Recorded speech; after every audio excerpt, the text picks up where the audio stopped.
मैं अजय बहादुर सिंह, फाउंडर जिंदगी फाउंडेशन। पिछले 8 सालों से जिंदगी फाउंडेशंस के द्वारा ये 8वां साल है जहां पर हमारे बच्चे नीट में सक्सेसफुल होकर के आप सब लोगों के सामने आए हैं।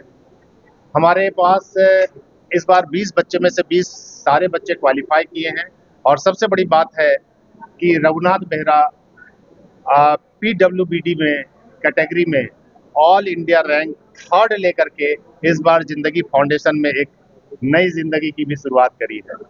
तो मैं आज इन सभी बच्चों को बहुत बहुत बधाई देता हूं और मैं बताना चाहूंगा कि इन बच्चों की जिंदगी कोई आसान जिंदगी नहीं रही है।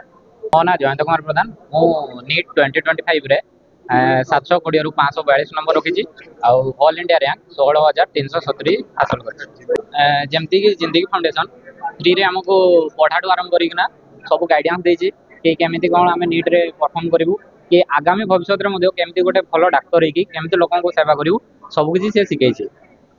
सर फाइनेंशियली बहुत सपोर्ट करथिले आ मेंटली भी बहुत सपोर्ट करथिले तो आपको कौन लक्ष्य रखिछ?